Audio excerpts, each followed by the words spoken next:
In a disturbing interview with Trump-supporting ex-Fox News host Tucker Carlson, right-wing billionaire, conspiracy theorist, and top Trump surrogate Elon Musk laughed about potential assassination attempts against President Biden and Vice President Harris. And then he nervously laughed about the outcome of the 2024 election, with Musk indicating that if Kamala Harris wins, he thinks he's in legal trouble. But before we unpack all that, if you end up liking this video and you want to support the channel, please be sure to hit the like, subscribe, and alert bells before you go. All right, friends, we have several clips to talk about in this video, and the first two are really gross and disturbing. So Elon Musk recently sat down for an interview on Twitter with Tucker Carlson, and I guess they were drinking, they were laughing a lot, that's for sure, about some really unhinged topics. I want you to brace yourselves because, again, the topic of the first clip involves the potential assassination of President Biden and Vice President Harris, something that Elon Musk finds pretty funny. No, and I've been trashing Kamala nonstop. Oh, I know. Well, the Kamala puppet, I call her. You know, the machine that the Kamala puppet represents. Yeah, she's irrelevant. I mean, she's not even. No. I made a joke which I realized I deleted, which is like nobody's even bothering to try to kill Kamala because it's pointless. What do you achieve? Nothing. No, it's totally Just find right. another puppet. Exactly. That's. It's no point in killing. It's deep and true, though. Nobody's trying to kill Joe Biden. It would be pointless. Totally. You actually put that up? Yeah. Now, some people interpreted it as though I was calling for people to of course. assassinate her, but I was like, no, even I was like, doesn't it seem strange that no one's even bothered to try? It's not worth it. I mean, there's an endless supply. Yeah, like nobody would. It's absurd. It could be anybody. Yeah. Nobody's gonna try to. Nobody tries to assassinate a puppet. Of course not. A marionette. Yeah, marionette. It's just like, It's hilarious. Yeah. What? She's safe. Like, to try to kill Trump twice with actual guns and bullets. Oh yeah. Shot in the ear, right in fucking butt. So, a couple of things. We actually know that there have been threats, terroristic threats, assassination-related threats against President Biden and Vice President Harris. As a matter of fact, there was a man, I think it was last year, and this went viral. He was visited by law enforcement because he made threats against President Biden. And then when law enforcement visited them, he attacked them and was shot and killed. Okay, you have it not even against just President Biden and Vice President Harris. Again, multiple public instances of people being arrested by law enforcement for threats against their lives. But even one that immediately comes to mind, which is Trump related, involves former President Barack Obama. Donald Trump retruthed President Obama's reported DC address, and a Trump supporter showed up outside that address with a gun and ammunition and intended to live stream an attack against the former president and was arrested by Secret Service. Okay, so that's just the stuff that we're aware of off the top of my head. And the fact of the matter is we have no idea what sort of credible threats have been made against President Biden, Vice President Harris, and other top Democratic officials. The Secret Service just has not disclosed to the public. I remember famously, I think it was during the Trump administration, we learned about all kinds of attempts against President Obama when he was president that we didn't know about at the time. So who knows what we will learn about credible attempts on Biden's life, on Harris's life during this time. We just won't know about for years to come. So Elon Musk is talking out of his ass here. And I should say, well, I guess we'll revisit his since deleted tweet, which caused this controversy, but he's clearly learned nothing. He clearly finds the whole thing humorous. But here's another clip as well, which is they're still laughing, but it's tinged with nervousness. For whatever reason, Elon Musk is under the impression that he's in legal jeopardy if Donald Trump doesn't win the 2024 election. So it seems like he's at least trying to convey this idea that he's campaigning for Trump as if his life and liberty were dependent on it. If he loses, man, what? You're fucked, dude. I'm fucked. If he loses, I'm fucked. It does seem that way. You can't just be like, yo, Yeah, I'm like, how long do you think my prison sentence is going to be? Do you think?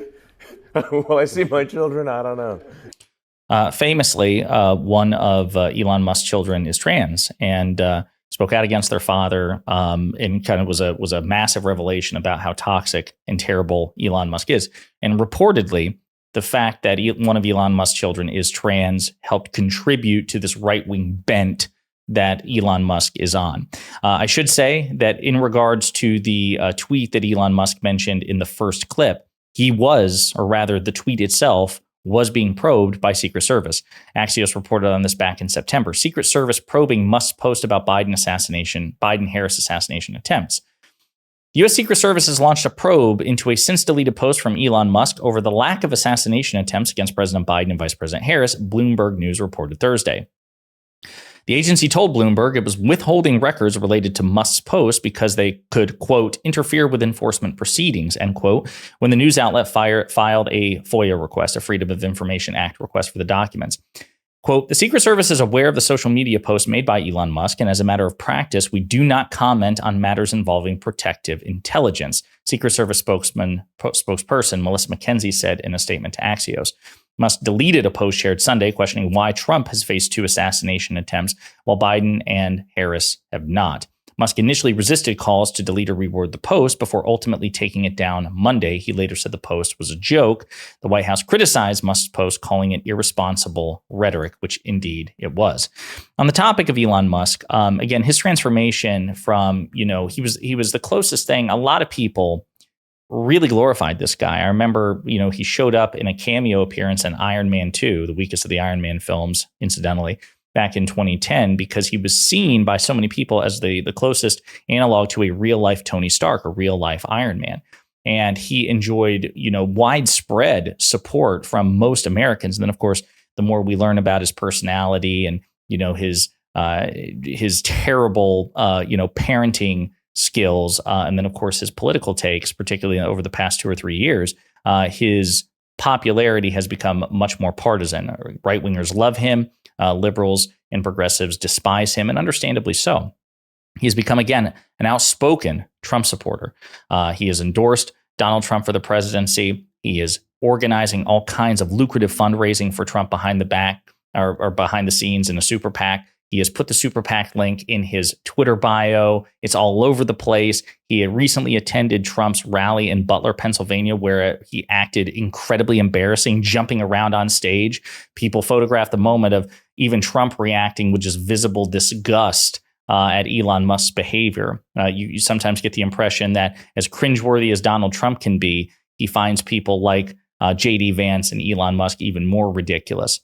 Of course, it's important to remember that Elon Musk did not always feel this way about Donald Trump. As a matter of fact, he made multiple critical public remarks against Trump in 2021 and 2022. One of them, which I just pulled just to demonstrate, Musk saying in 2022, I don't hate the man, but it's time for Trump to hang up his hat and sail into the sunset. Dems should also call off the attack. Don't make it so that Trump's only way to survive is to regain the presidency. He has repeatedly questioned, in the past at least, Trump's competence, called attention to his age, his polarization.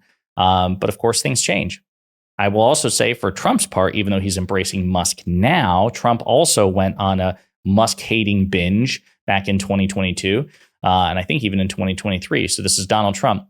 When Elon Musk came to the White House asking me for help on all his many subsidized projects, whether it's electric cars that don't drive long enough, driverless cars that crash, or rocket ships to nowhere, without which subsidies he'd be worthless, and telling me how he was a big Trump fan and Republican, I could have said, quote, drop to your knees and beg, and he would have done it.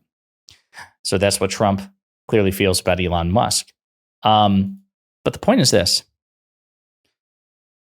When Twitter was owned by Jack Dorsey, a lot of right-wingers felt that the Twitter system was rigged against conservatives. Now, it is true that they were more likely, I think, to violate Twitter's terms of service, but that's not because they're conservative, right? There's nothing in Twitter's terms of service which says, you can't advocate for tax cuts for the rich or reducing government spending or a robust military, right? These conservative positions.